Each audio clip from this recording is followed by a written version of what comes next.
Assalamualaikum warahmatullahi wabarakatuh. Salam sejahtera buat kita semua. Semoga kita semua dalam keadaan sehat jasmani dan rohani, tidak kekurangan satu apapun. Amin ya robbal alamin. Oke, Mimin akan melanjutkan cerita Liontin Giok Naganya. Bab 1426 sampai bab 1430. Seperti sambaran petir melintas di benak Ye Chong. Ye Chong tiba-tiba mengerti, semua ini tidak nyata. Pada saat yang sama, Zhu Jiayin sudah dekat, dan melihat telapak tangannya akan mengenai bagian atas kepala Ye Chong. Semua ini adalah ilusi. Ye Chong akhirnya mengerti.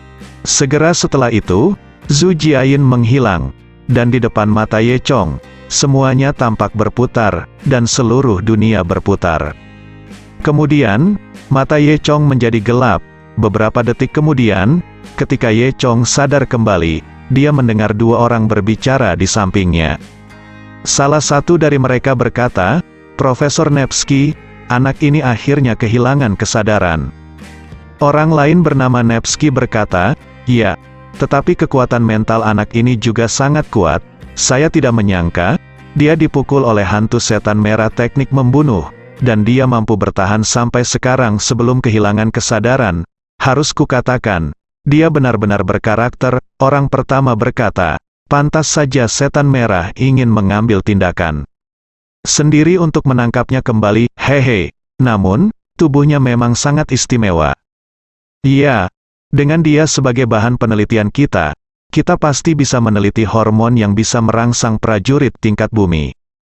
Kata Nepusky, "Profesor Nevsky, saya yakin Anda akan berhasil. Saya merasa terhormat menjadi asisten Anda." Kata orang pertama, ternyata orang tersebut adalah asisten profesor. Nevsky terkekeh, "Oke, kesadarannya telah runtuh. Sekarang suntik dia dengan solusi nomor 1 dan biarkan dia menjadi boneka kita." "Ya," jawab asisten itu. Setelah itu, asisten berjalan ke Ye Chong dengan jarum besar. Pada saat ini, Ye Chong tiba-tiba membuka matanya. Dia melihat dirinya sendiri, seolah-olah dia berada di ruang operasi. Dia berbaring di meja operasi, dan cahaya yang kuat menyinari dia. Di sampingnya, seorang pria berjas putih sedang memegang alat suntik di tangannya dan hendak menyuntiknya. Tidak jauh dari situ, ada seorang pria berjas putih membelakangi mereka. Rupanya, pria yang membelakangi mereka tadi adalah Profesor Nevsky. Orang yang memberikan suntikan itu adalah asisten Nevsky. Asisten hendak menggunakan jarum, tetapi ketika dia melihat Ye Chong tiba-tiba membuka matanya, dia sangat ketakutan sehingga dia tidak dapat berbicara. Dan Ye Chong mengambilnya dengan santai, dan menusukkan jarum di tangan asisten ke arah yang berlawanan, mendorong semua larutan di jarum ke tubuh asisten. Dia hanya mendengar teriakan asistennya, dan kemudian tubuhnya langsung berubah menjadi ungu. Segera setelah itu, dia jatuh ke tanah, mengejang 2 kali, mulutnya berbusa dan mati. Kebisingan di sini segera membuat Profesor Nevsky khawatir. Profesor Nevsky menoleh ke belakang dan juga terkejut. Melihat Ye Chong bangun, dia panik dan ingin kabur. Ye Chong terbang dan mencengkeram leher Nevsky. Nevsky buru-buru memohon belas kasihan. "Tidak, jangan bunuh aku. Jangan bunuh aku. Aku hanya seorang pekerja." Ye Chong bertanya, "Di mana ini?" Nevsky berkata, Ini adalah pangkalan penelitian organisasi Perang Merah." Ye Chong terkejut. Dia ingat bahwa dia berada di Jinling, Tiongkok. Jadi mengapa dia datang ke pangkalan penelitian organisasi Perang Merah di Mao? Ye Chong bertanya lagi, "Apa yang baru saja kamu lakukan?" Nevsky berkata, Kami. Ya, itu adalah Tuan Setan Merah yang memintanya." Dia memasukkan teknik pembunuhan hantu ke otakmu, berpikir hancurkan pikiranmu, dan kemudian kami bisa mengendalikan tubuhmu dan mengubahmu menjadi boneka." "Kenapa?" tanya Ye Chong. "Karena tubuhmu cukup istimewa. Jadi, kami ingin menggunakannya untuk penelitian." Nevsky ini hanyalah seorang peneliti, dan saat menghadapi ancaman kematian, dia menceritakan semua yang sebenarnya. Ye Chong mengerutkan kening setelah mendengar ini. "Jadi begitu." Nevsky berkata, Aku, karena aku sudah mengatakannya, kamu, biarkan aku pergi. Ye Chong terus bertanya, transformasi apa solusinya ada hubungannya denganmu? Solusi transformasi, Nevsky bingung. Ini adalah jenis solusi yang dapat mengubah orang menjadi prajurit palsu. Kata Ye Chong, Nevsky tiba-tiba menyadari, oh, saya adalah salah satu orang yang berpartisipasi dalam penelitian tentang hormon, bukan solusi transformasi. Tapi saya hanyalah seorang pekerja, saya benar-benar seorang pekerja. Ye Chong mendengus, tidak percaya, jelas, Nevsky ini jelas kelas berat. Nevsky berkata, saya mengatakan semua yang saya tahu, lepaskan saya. Ye Chong mencibir, dan berkata, saya tidak pernah mengatakan bahwa Anda dapat memaafkan Anda jika Anda mengatakan yang sebenarnya. Anda mengatakannya dengan sukarela, dan saya tidak menjanjikan apapun kepada Anda, hanya mendengar klik. Tenggorokan Nevsky terjepit dan rusak. Setelah itu, Ye Chong mengenakan jas putih dan topeng Nevsky, berpura-pura menjadi anggota staf di sini. Kemudian, dia keluar dari laboratorium. Lokasi di mana Ye Chong berada adalah sebuah bangunan bawah tanah sebuah manor. Di atas bangunan bawah tanah adalah manor besar. Ini mirip dengan kebanyakan rumah bangsawan di Mao, dan tidak ada masalah. Mereka yang tidak tahu, tidak ada yang mengira ini adalah basis organisasi Perang Merah Mao yang terkenal. Pada saat yang sama, di gerbang manor, seorang pria dan seorang wanita keluar dari kendaraan niaga berwarna hitam.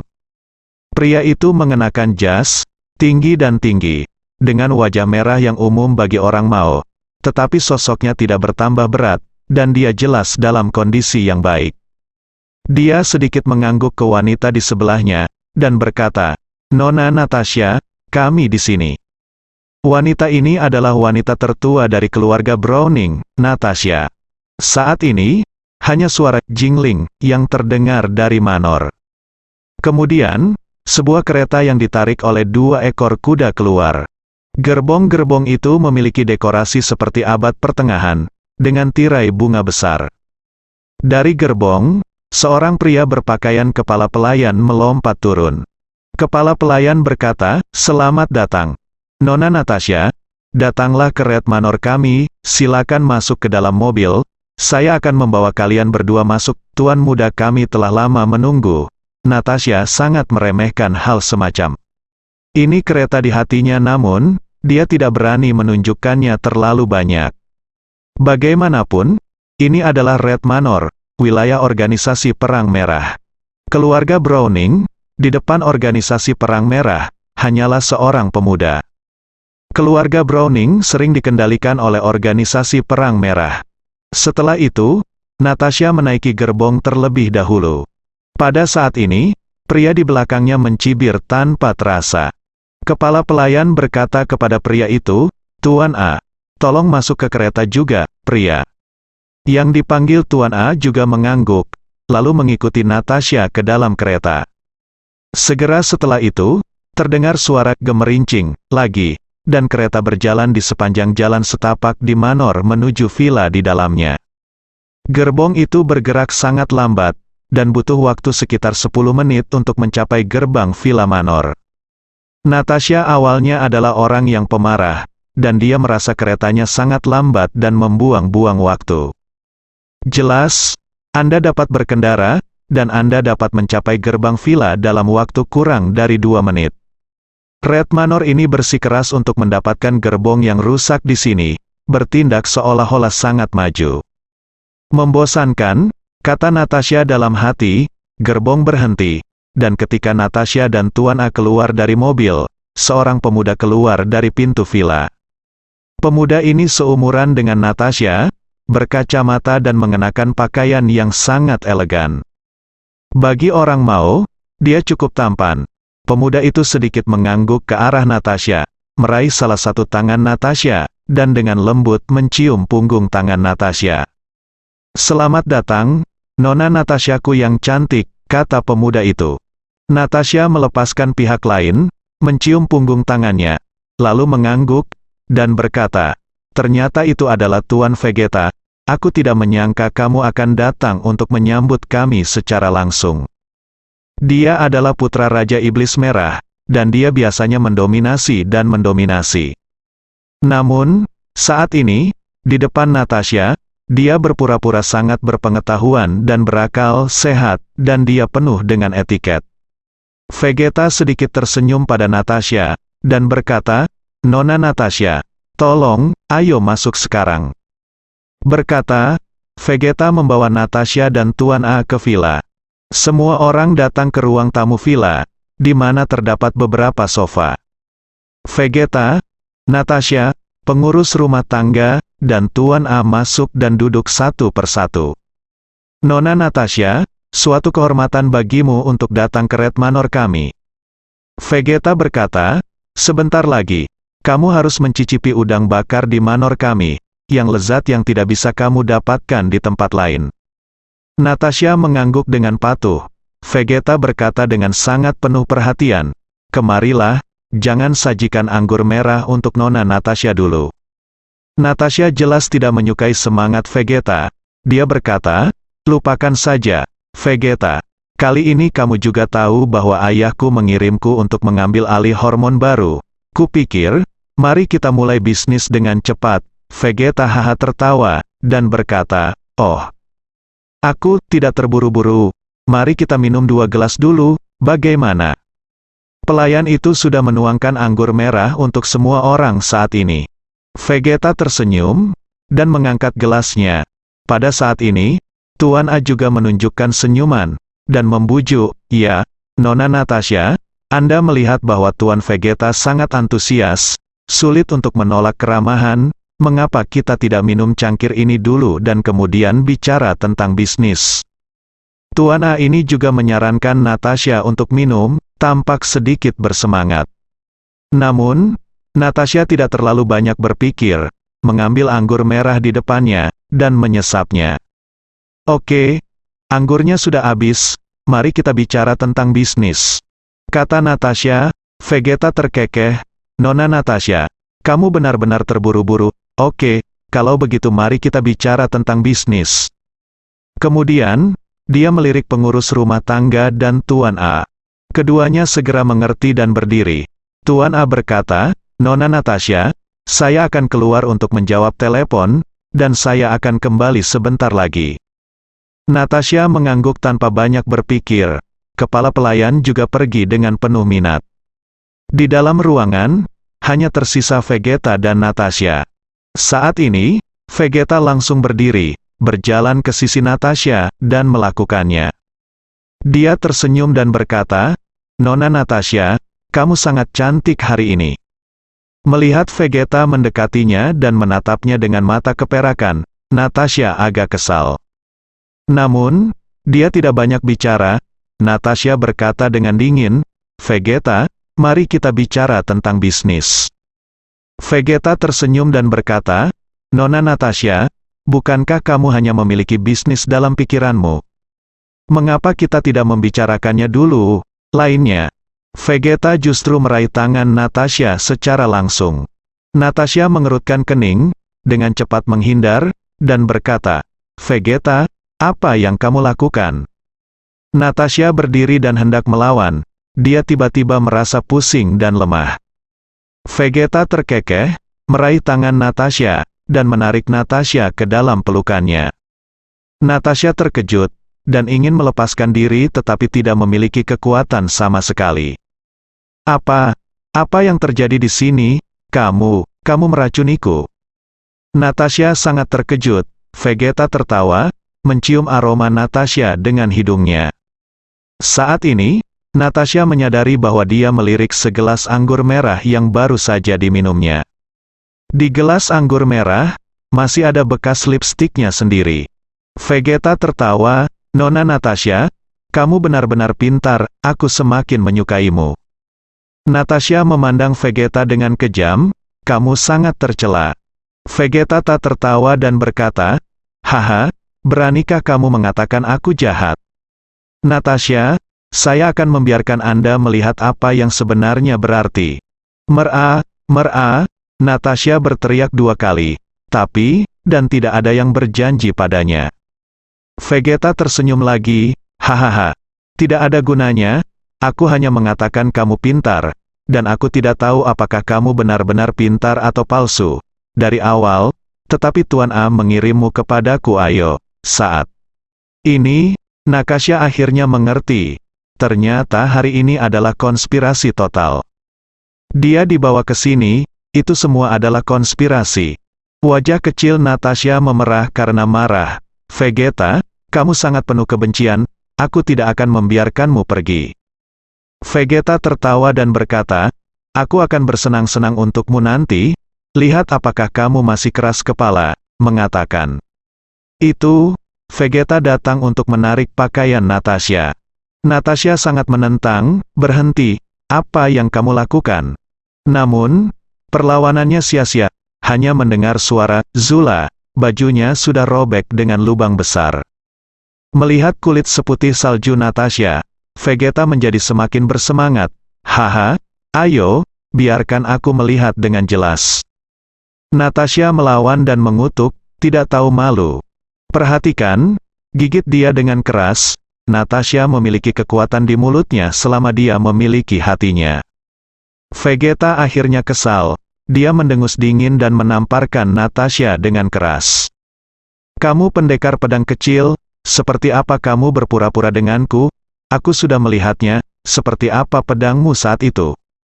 Kamu tidak tahu, saat aku melelangmu saat itu, aku membayar harga tertinggi, kamu melepaskan sebelumnya. Sekarang berpura-puralah berada di depanku, Natasha berkata dengan marah. Diam, dasar pria tak tahu malu. Bekita mencibir, hehe, begitu, kamu berutang padaku, bukan begitu. Saat dia mengatakan itu, Vegeta benar-benar memukul Natasha dengan bang bang bang. Dia tidak bermaksud bersimpati sama sekali, jadi dia memukuli Natasha dan berteriak lagi dan lagi. Beberapa bekas luka langsung muncul di tubuh Natasha. Apa-apaan, kamu berteriak seperti perak, memukulmu seperti ini, bukankah seharusnya kamu sangat senang? Kutuk Vegeta sambil memukul, diperkirakan Vegeta menonton video koboi membersihkan Natasha. Namun, Vegeta ini hanya melihat bentuknya, tetapi tidak mengetahui arti sebenarnya. Meski para koboi juga memukuli Natasha, namun mereka sangat ringan. Meski para koboi itu memukul bola balik, mereka tidak menimbulkan bekas luka pada Natasha. Dan Vegeta ini benar-benar menghajar Natasha sampai mati. Teriak Natasha yang dipukuli, bagaimana bisa membangkitkan hasrat Natasha? Natasha merasakan sakit yang luar biasa, dan tidak dapat menahan diri, dia hanya bisa meminta bantuan. Ini membuat Vegeta semakin kesal.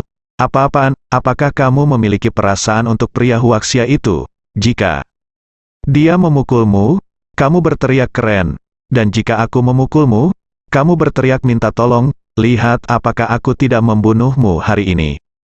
Mengatakan itu, Vegeta memukul tangannya lagi dan lagi.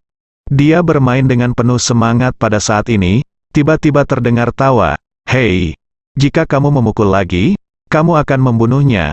Kamu bersenang-senang, Vegeta tertegun, dan dia segera melihat ke belakang.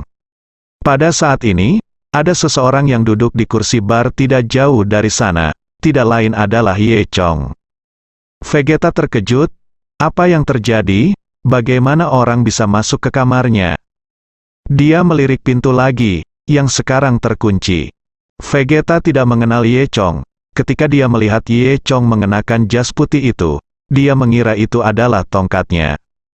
Apa-apaan ini? Bagaimana kamu bisa masuk, keluar dari sini? Apa kamu tidak ingin hidup lagi? Tegur Vegeta. Namun, Vegeta kemudian memikirkannya, dan langsung merasa ada yang tidak beres. Villa ini adalah domain pribadi rumah mereka, dan pekerja seperti Ye Chong yang memakai jas putih hanya bisa bekerja di bawah tanah, belum lagi di sini, mereka bahkan tidak bisa masuk ke manor. Selain itu, pengurus rumah tangga dan Tuan A, bukankah mereka hanya menjaga pintu? Bagaimana anak ini bisa masuk ke sini? Jika Anda berbicara tentang diri Anda sendiri, Anda hanya fokus untuk mengalahkan Natasha dan tidak mendengarnya masuk. tetapi itu masuk akal. Tapi dengan begitu banyak penjaga di depan pintu, tidakkah mereka melihat orang ini? Bagaimana ini bisa terjadi? Memikirkan hal ini, Vegeta tiba-tiba menyadari bahwa pihak lain mungkin tidak sederhana. Dia menyipitkan matanya dan menatap Ye Chong. Siapa kamu? Tidak, apakah kamu dari Huaxia? Ye Chong tersenyum. Bukankah aku tertangkap olehmu untuk melakukan percobaan? Jelas, Vegeta benar, tidak diketahui. Lagi pula, terlalu banyak orang yang ditangkap oleh mereka untuk eksperimen. Bukan hanya dari China, tapi dari seluruh dunia. Oh, begitu, kamu adalah seorang budak yang ditangkap sebagai percobaan, dan kemudian kabur. Nak, kamu cukup mampu, dan kamu bisa datang ke sini, tapi kamu agak bodoh, dan kamu berlari di depanku. Vegeta tertawa. Saat ini, Natasha akhirnya mengenali Ye Chong, itu kamu. Ye Chong tersenyum sedikit, memandang Natasha, dan berkata, Nona Natasha, bukankah kamu luar biasa? Bagaimana kamu dipukuli seperti ini? Meskipun Natasha sangat membenci Ye Chong, tapi sekarang dia seperti ini, senang dengan penampilan Ye Chong. Vegeta tiba-tiba merasa ada yang tidak beres, kalian saling kenal. Ini semacam hubungan. Ye Chong tersenyum. Nak, aku menyarankanmu untuk tidak ikut campur dalam urusanmu sendiri, keluar dari sini. Kata Vegeta. Ye Chong tersenyum, mengabaikan Vegeta, dan menatap Natasha. Nona Natasha, beberapa waktu lalu, Anda membantu saya meledakkan pesawat, saya belum sempat berterima kasih. Hari ini saya pasti akan menyelamatkan milik Anda. Vegeta mendengus dingin. Dan berkata, Nak, apakah kamu ingin menjadi burung pertama? Jika kamu tidak takut mati, kamu bisa maju selangkah. Sebagai bos muda dari organisasi Perang Merah, perbaikan Vegeta juga tidak lemah. Ye Chong tersenyum dan maju selangkah. Oke, Nak, kalau begitu tidak ada yang perlu didiskusikan. Ayo head to head sesuai aturan, yaitu 1 lawan 1, dan tidak ada yang bisa bermain trik. Beta sepertinya takut. Akan ada orang mengikuti Ye Chong. Dia melihat ke pintu dan melihat tidak ada orang di sana. Jadi dia berteriak dan bergegas menuju Ye Chong. Vegeta ini, sebagai tuan muda dari organisasi Perang Merah, secara alami memiliki beberapa kultivasi. Namun, meski Vegeta juga sudah mencapai level prajurit kuning, dibandingkan dengan Ye Chong, dia masih tertinggal jauh. Setelah beberapa putaran, hidung Vegeta memar dan wajahnya bengkak oleh Ye Chong, dan dia terbaring di tanah dan tidak bisa bangun. Vegeta menggertakkan giginya, masih terlihat tidak mau mengakui kekalahan. Dia menatap Ye Chong dengan kejam, bajingan, aku tidak bisa membiarkanmu. Ye Chong tidak peduli untuk memperhatikan Vegeta, dia akan membantu Natasha di jalan sofa. Tiba-tiba, dia melihat bahwa Natasha sangat lemah sehingga dia jelas telah diracuni. Segera, Ye Chong mengulurkan jarinya dan menyentuh alis Natasha. Natasha hanya merasakan aliran udara panas menyatu ke dalam tubuhnya, dan setelah mengalir di tubuhnya selama seminggu, semua racunnya hilang. Racun Natasha telah sembuh, dan tubuhnya telah kembali normal. Kemudian, Natasha berdiri, bergegas, dan menendang Beta. Kamu bajingan, kamu benar-benar meracuni wanita tuaku. Natasha merasa bingung dan menendang Vegeta beberapa kali lagi. Ye Chong memandang Natasha sambil tersenyum, dan berkata dalam hati, cewek asing ini cukup menarik. Kemudian, Ye Chong berkata, ayo pergi dari sini. Natasha mengangguk, ketika mereka berdua hendak membuka pintu dan keluar. Ye Chong tiba-tiba merasakan embusan angin bertiup dari belakangnya. Di belakangnya, cahaya perak menyala dan menembak ke arahnya. Ye Chong bereaksi sangat cepat, berbalik dalam sekejap, dan menjepit perak dengan 2 jari tangan kanannya di udara. Ternyata itu adalah belati perak. Gagang belati juga bertatakan batu rubi, yang sangat mewah. Jelas, ini adalah Vegeta, belati yang dibawanya. Baru saja Vegeta mengeluarkan senjata tersembunyi, mencoba menyelinap menyerang Ye Chong ketika Ye Chong tidak siap. Tanpa diduga, Reaksi Ye Chong begitu cepat sehingga dia menangkap senjata tersembunyinya dalam sekejap. Ye Chong mendengus dingin dan berkata, "Aku tega menyelamatkan hidupmu, kamu melakukannya sendiri." Saat dia berbicara, Ye Chong menjentikkan jarinya dan melemparkan belati itu kembali. Dengan kilatan cahaya perak, itu menembus kepala Vegeta. Seluruh bilah terendam di kepala Vegeta, hanya menyisakan pegangan di luar. Vegeta bahkan tidak punya waktu untuk berteriak, dia mengeluarkan darah dari lubangnya, dan jatuh ke tanah mati dengan keras. Natasha menutup mulutnya dan berseru, Kamu membunuh Vegeta, dia adalah tuan muda dari organisasi Perang Merah. Putra Adapalin, kamu telah menyebabkan bencana besar, bahkan jika Natasha barusan tidak peduli seberapa marahnya dia baru saja menendang Vegeta 2 kali, dia tidak akan pernah berani membunuh Vegeta. Karena dia tahu Adapalene menakutkan, dan sekarang, Vegeta dibunuh oleh Ye Chong. Natasha tampak gugup, Ye Chong tersenyum dan berkata, Apakah kamu mulai peduli padaku? Natasha mendengus, dan berkata, "Jangan terlalu cantik, aku hanya takut kamu akan menyakitiku, ayo pergi." Setelah itu, keduanya berjalan keluar kamar. Mereka menutup pintu dan berpura-pura tidak terjadi apa-apa. Ini adalah kamar tuan muda, diperkirakan para pelayan itu tidak akan dapat menemukannya dalam beberapa saat. Diperkirakan pada saat orang-orang dari organisasi Perang Merah mengetahuinya, Ye Chong dan Natasha mungkin sudah pergi. Ye Chong dan Natasha angkuh dan meninggalkan villa dengan lancar. Natasha mencari-cari, tetapi tidak ada jejak Tuan A. Natasha mengerutkan kening, dia tidak tahu kapan Tuan A di sampingnya dibeli oleh Vegeta. Memikirkan hal ini, Natasha sangat marah sehingga dia berharap bisa mencabik-cabik Tuan A. Setelah keduanya meninggalkan villa, mereka berjalan menyusuri jalan setapak di Manor menuju gerbang Manor. Untungnya, saat itu malam dan tidak banyak orang di Manor, jadi tidak ada yang memperhatikan mereka berdua. Jalan lurus ke depan, dan ada tempat terbuka di hutan di depan Anda. Pada saat ini, Ye Chong tiba-tiba berhenti dan memberi isyarat agar Natasha bersembunyi. Natasha tidak banyak bicara, dan dengan cepat bersembunyi di balik pohon terdekat. Sebelum Ye Chong punya waktu, ketika dia bersembunyi, dia melihat perubahan mendadak di depannya. Tidak ada apa-apa di ruang terbuka di depan. Tiba-tiba, angin puyuh meniup debu di tanah. Debu secara bertahap memadat, dan kemudian berubah menjadi bentuk manusia. Segera setelah itu, seorang pria kekar muncul di depan mereka berdua. Natasha bersembunyi di balik pohon, hampir berseru lagi, dia segera menutup mulutnya. Dia mengenal pria ini, itu adalah Raja Iblis Merah Adapalin. Orang ini adalah pemimpin organisasi Perang Merah, Raja Iblis Merah. Meskipun Ye Chong tidak mengenal Adapalin, dia masih merasa bahwa pria di depannya lebih kuat dari sebelumnya. Bahkan lebih kuat dari Kang Jietian yang memukulinya hingga luka serius saat itu. Adapalin mengenakan jas, kecuali jubah merah, seluruh pakaiannya tampak tidak mencolok.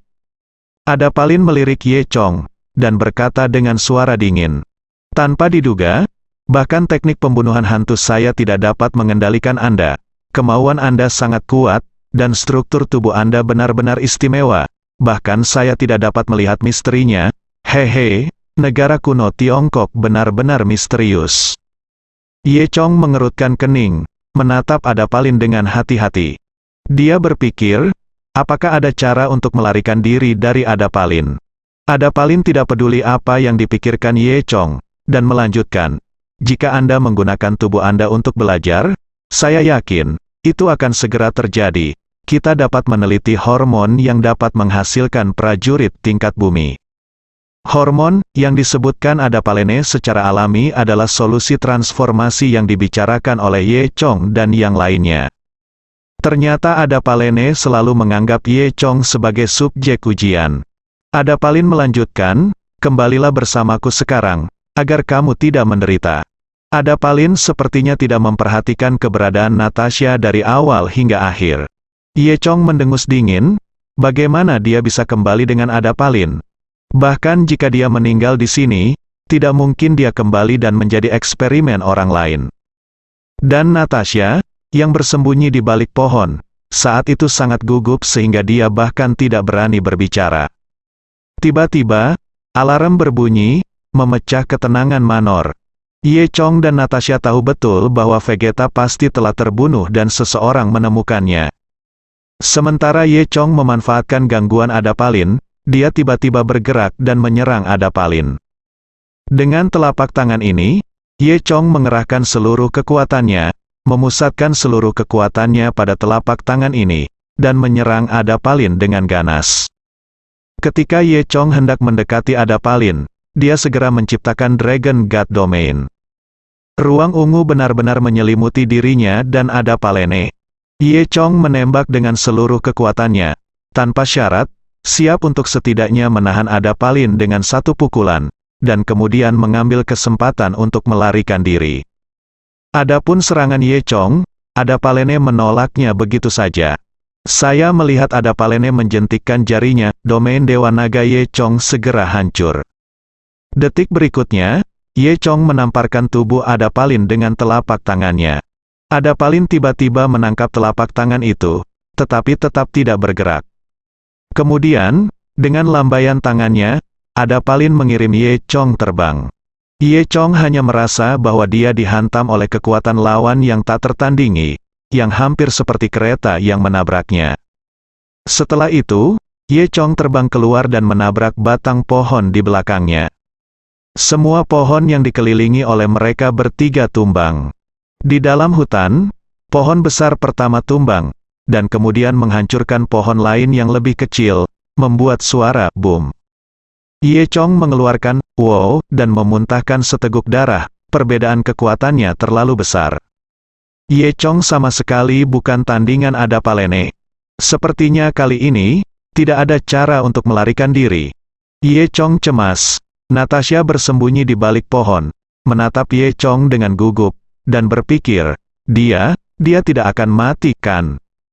Awalnya, Natasha paling ingin Ye Chong mati, tapi sekarang, sepertinya dia tidak mau. Biarkan Ye Chong mati, Ye Chong mati. Ye Chong mengertakkan gigi, belum lagi berdiri. Dia bahkan tidak memiliki kekuatan untuk berbicara. Adapalin terkekeh dan berkata, "Jangan khawatir, aku tidak akan membiarkanmu mati dengan mudah, kamu adalah eksperimenku, dan aku masih perlu melakukan penelitian." Pada saat ini, suara dingin tiba-tiba terdengar, "Berani menggunakan muridku sebagai eksperimen, berani sekali."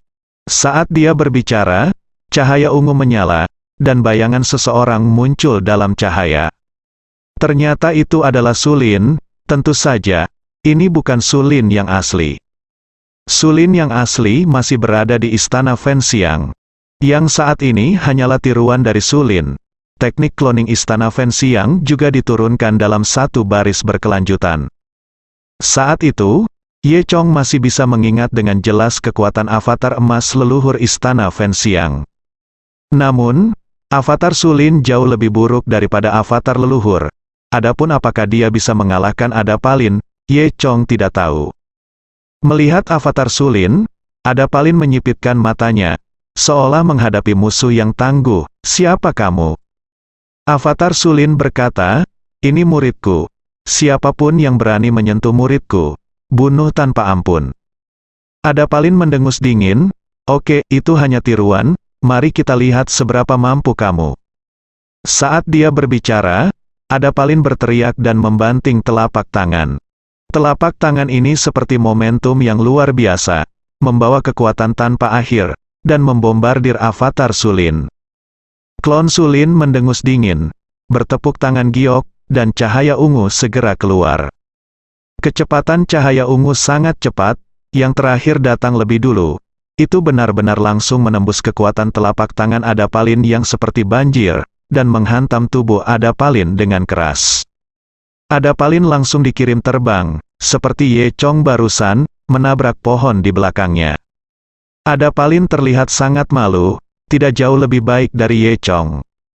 Ye Chong tercengang, dia tidak pernah berpikir bahwa kekuatan Sulin begitu kuat. Seorang doppelganger mengalahkan Adapalene ini sampai kewalahan. Adapalin juga menyebut dirinya Raja Iblis Merah, tapi sepertinya dia hanyalah sekelompok macan kertas di depan Tuan Huaxia. Ini hanya tiruan, jika Sulin hadir, saya khawatir Adapalin akan dekat dengan Adapalin di detik berikutnya. Dia mengangkat kakinya, menendang Adapalene, dan menendang Adapalene seperti bola. Adapalin terbang lebih dari 10 meter dan jatuh ke tanah dengan keras. Kemudian, Adapalin bangkit dan menatap tiruan Sulin dengan kejam. Memang benar seperti ayah seperti anak laki-laki, penampilan Adapalin yang tidak puas ini sama persis dengan Vegeta sebelumnya. Namun, meskipun dia takut Lin tidak akan menerimanya, dia tidak berani naik lagi. Masih pergi? Apakah kamu benar-benar ingin aku membunuhmu? Kata avatar Sulin. Adapalin menggertakkan giginya. Lalu, tanpa ragu, dia bergerak, berubah menjadi cahaya merah, dan menghilang ke dalam kegelapan di kejauhan. Mengambil kesempatan ini, Ye Chong mendapatkan kembali kekuatannya untuk sementara setelah meminum beberapa pil. Ye Chong bangkit dari tanah, dan hendak berterima kasih kepada Sulin karena telah menyelamatkan hidupnya. Sulin tidak menunggu Ye Chong berbicara, memandang Ye Chong, dan berkata, "Ini sangat berbahaya di sini. Klon saya akan menghilang. Saya khawatir orang itu akan segera pulih, dan dia akan mengejarnya. Kamu duluan." Ye Chong bertanya, "Avatarmu, kapan itu akan hilang?" Sebelum Sulin bisa menjawab, ada puff, dan avatar Sulin berubah menjadi awan kabut ungu dan menghilang. Dalam hati Ye Chong, itu benar-benar menghilang. Kemudian, Ye Chong menarik Natasha dan keduanya melarikan diri dari Red Manor dalam kegelapan. Mereka meninggalkan Red Manor dan diam-diam menyentuh tempat parkir Manor. Saat Natasha dan Pak A datang, mobil yang mereka tumpangi sudah berangkat. Namun, Natasha ini adalah pemain mobil yang bagus. Dia melepas jepit rambut dari rambutnya, menunjuk ke pintu mobil, dan menyodoknya dengan santai, dan mobil itu terbuka. Setelah keduanya masuk ke dalam mobil, Natasha mengotak-atiknya lagi dan menyalakan mobil. Kemudian, Natasha menginjak pedal gas, kemudian berlari kencang pergi.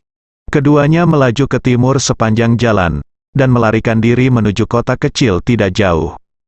Saat ini, orang-orang di Red Manor telah berkumpul.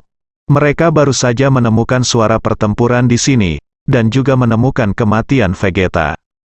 Ketika dia tidak dapat menemukan setan merah, dia tiba-tiba menemukan sebuah mobil yang sedang melarikan diri. Semua orang tahu bahwa pembunuhnya pasti telah melarikan diri. Oleh karena itu, di Red Manor, semua pejuang organisasi Perang Merah dikirim untuk mengejar Ye Chong dan Natasha. Red Manor berjarak sekitar 100 km dari kota terdekat. Natasha mengemudi dengan liar di jalan pegunungan, perlahan-lahan membuang semua anggota organisasi Perang Merah. Namun, para pejuang organisasi Perang Merah tidak menyerah dan tetap mengikuti mereka dari dekat. Setelah berkendara selama hampir setengah jam, akhirnya kami tiba di kota kecil itu.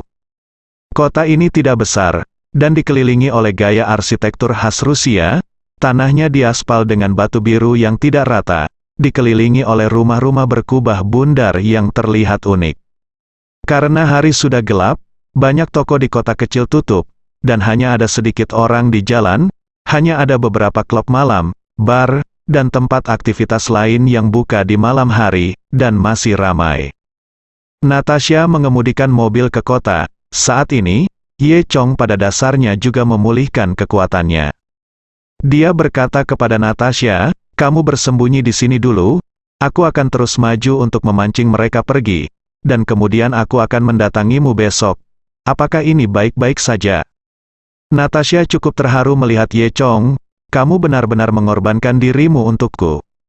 Natasha tidak menyangka bahwa dia awalnya adalah musuh bebuyutannya, tetapi dia menjaga dirinya sendiri seperti ini.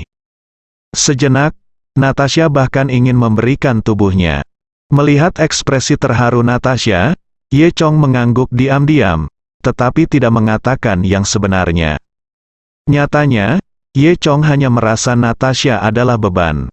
Dia tidak mengorbankan dirinya untuk membiarkan Natasha bersembunyi di sini, dia merayu orang, dan kemudian dia bisa maju atau mundur sendirian, dan menjadi lebih bebas.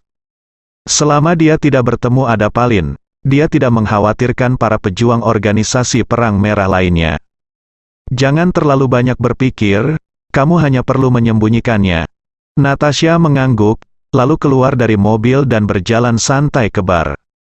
Dia berasal dari negara Mao, dan normal baginya untuk memasuki bar saat ini, dan itu tidak akan menimbulkan kecurigaan sama sekali. Ye Chong juga tidak ragu, dia sudah menyadari bahwa anggota organisasi Perang Merah itu akan segera menyusul. Jadi, Ye Chong terus berkendara di sepanjang satu-satunya jalan utama di kota.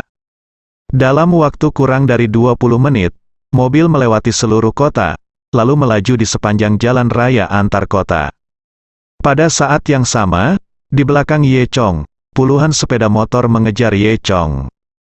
Anggota organisasi Perang Merah ini semuanya adalah sekelompok geng yang ngebut. Tak lama kemudian, sepeda motor yang melaju kencang ini juga melewati kota. Penduduk di kota kecil, melihat para gangster yang melaju kencang ini, menutup pintu dan jendela mereka dengan ketakutan. Sebelum dia menyadarinya, dia sudah menempuh jarak lebih dari 300 km. Ye Chong melihat tangki bahan bakar mobil, hampir habis, dan dia mungkin tidak bisa lari jauh. Namun, di depannya ada kota kecil lain. Ye Chong memutuskan untuk bersembunyi di kota kecil terlebih dahulu. Faktanya, Ye Chongdao tidak takut dengan anggota organisasi Perang Merah di belakangnya. Dia hanya takut jika dia bertengkar dengan anggota ini, jika Adapalene mendapat kabar, akan merepotkan untuk bergegas lagi. Sekarang tidak ada bantuan dari Avatar Sulin, mungkin berbahaya bertemu Adapalin. Memikirkan hal ini, Ye Chong menginjak pedal gas, mempercepat kecepatan, mengendarai mobil ke kota, dan menemukan tempat parkir untuk berhenti. Ada banyak mobil di tempat parkir. Ye Chong secara acak menemukan tempat kosong, memarkir mobil, dan pergi dengan tenang. Ada begitu banyak mobil di sini, dan semuanya mirip, dan masih sangat terlambat di langit. Diperkirakan meskipun Anda mengidentifikasinya dengan cermat, tidak akan mudah menemukan mobil ini. Setelah Ye Chong meninggalkan tempat parkir, dia mendengar para gangster yang ngebut itu mengejarnya di jalan. Mereka kehilangan jejak Ye Chong sekarang dan mencari Ye Chong kemana-mana. Setelah Ye Chong melompat keluar dari pagar tempat parkir, dia sampai di tembok sebuah bangunan tempat tinggal. Ini adalah daerah kumuh kota kecil ini. Ada bangunan berlantai 5 di mana-mana, penuh dengan orang. Setiap beberapa langkah yang diambil Ye Chong, dia menemukan sebuah rumah di lantai atas dengan jendela terbuka. Ye Chong melompat ke jendela, lalu dengan mudah menyelinap melalui jendela dan masuk ke kamar tidur. Meskipun ruangan gelap, mata Dewa Naga Ye Chong dapat melihat dengan jelas. Hanya ada satu tempat tidur di kamar tidur ini, dan tidak ada bantal atau selimut di tempat tidur, apalagi manusia. Saat Ye Chong menutup jendela, dia hanya bisa mendengar suara yang datang dari lantai bawah. Beberapa tentara dari organisasi Perang Merah sedang memindai jalan dalam kegelapan. Tapi tentu saja mereka tidak menemukan apa-apa. Setelah orang-orang ini pergi, Ye Chong menghela nafas lega dan duduk di tanah dengan lemas. Sepertinya selama dia kabur malam ini, seharusnya tidak ada masalah. Pada saat ini, suara lemah tiba-tiba terdengar dari telinga Ye Chong. "Kamu, apakah kamu orang jahat? Apakah kamu di sini untuk mengambil rotiku?" Bersambung.